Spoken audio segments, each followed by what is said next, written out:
নাস্তিকদের আস্তানা, গোলামি না আজাদি, দিল্লি না ঢাকা। দ্রুত সময়ের মধ্যে হাসান গালিব এবং এই রাখালরাকে গ্রেফতার করতে হবে।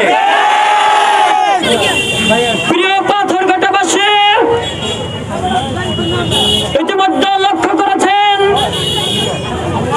বিক্ষোভে ফেটে পড়েছে পাথরঘাটা শহর। এই বিক্ষোভের একটাই কেন্দ্রবিন্দু, সর্বকালের সর্বশ্রেষ্ঠ মহামানব, যারা নিত ধর্মের উপরে আমরা ইসলামকে পেয়েছি, ইতিহাসের সেই মহামানবকে নিয়ে জুলাইয়ের গণঅভ্যুত্থানের পরে আমরা যে দেশটাকে স্বাধীন মনে করেছিলাম, সেই দেশটা আদৌ ইসলামপন্থীরা স্বাধীন হিসেবে পায়নি, ঠিক কিনা?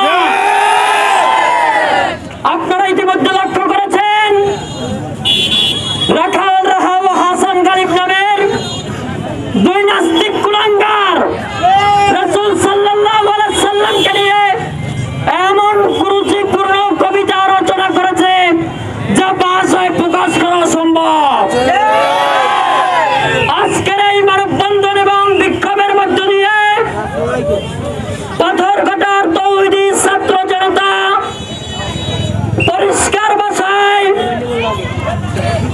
প্রধান উপদেষ্টাকে জানিয়ে দিতে চায়, এই দেশে গত 17 বছরে ইসলামপন্থীদেরকে জঙ্গি সাজিয়ে বিভিন্ন নাটক করা হয়েছে।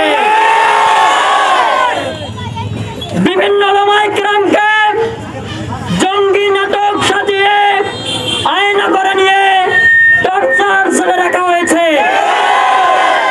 প্রধান উপদেষ্টাকে জানিয়ে দিতে চাই, জুলাইয়ের গণঅভ্যুত্থান যার মাধ্যমে আপনি চেয়ার পেয়েছেন, এই চেয়ারের যদি যথার্থ মূল্যায়ন করতে না পারেন আপনি চেয়ার ছেড়ে দেন। ছাত্র জনতার অক্লান্ত পরিশ্রম এবং জীবনদানের মাধ্যমে এই বিপ্লব এসেছে। এই বিপ্লবে ছাত্র সমাজ পরিষ্কারভাবে জানিয়ে দিতে চায়, যতদিন পর্যন্ত পূর্ব দিক থেকে সূর্য উদিত হবে আর পশ্চিমে অস্ত যাবে, ততদিন পর্যন্ত মুসলিমদের জান আর মাল আর তাদের ধর্মের নিরাপত্তা দিতে হবে। আমরা কিচ্ছু চাই না, শান্তিপূর্ণ এক দেশে আমরা প্রত্যেকে একজন ধর্মভীরু হতে চাই। বাংলাদেশে হিন্দু বৌদ্ধ খ্রিস্টান যত ধর্ম আছে প্রত্যেকে নিজ নিজ ধর্ম শ্রদ্ধার সাথে পালন করে যাবে, কেউ বাধা দিতে পারবে না। এরই সাথে সাথে আমরা এই ঘটনার তীব্র নিন্দা জানিয়ে বলে দিতে চাই, দ্রুত সময়ের মধ্যে হাসান গালিব এবং এই রাখালরাকে গ্রেফতার করতে হবে। কোন ক্ষমা চাওয়াকে মানি না আমরা, এরকম ক্ষমা মানি না, দ্রুত আইনের আওতায় শাস্তি দিতে হবে। এরপরে আরো বলতে চাই, আপনার যে স্বরাষ্ট্রমন্ত্রী রয়েছে, স্বরাষ্ট্র উপদেষ্টা রয়েছে, তিনি ইতিমধ্যে ব্যর্থ হয়েছে।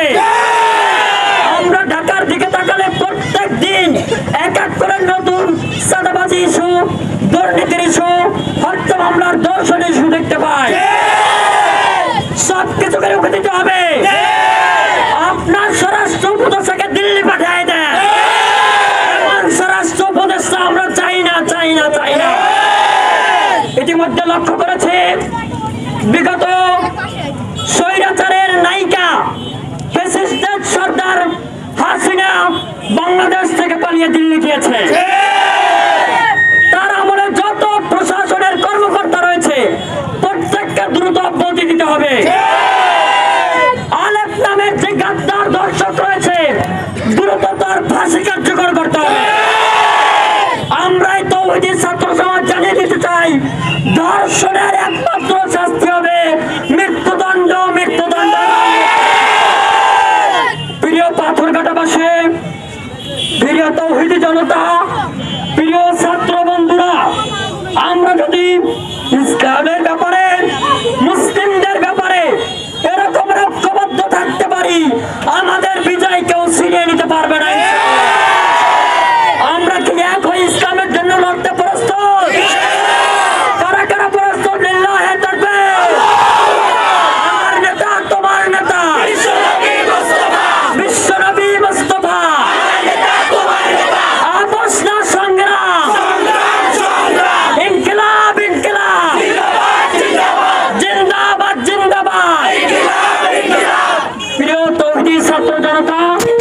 আজকের আপনাদের এই উপস্থিতির মধ্য দিয়ে আমরা যে প্রতিবাদের ভাষা জানিয়েছি, আশা করছি মিডিয়ার যে সমস্ত কর্মীগণ এখানে রয়েছেন, জাতির মুখপাত্র, আমাদের এই ছোট্ট মেসেজকে বহির্বিশ্বে জানিয়ে দিয়ে রাষ্ট্রের কর্মকর্তাদের নজরে তারা নিয়ে আসবেন।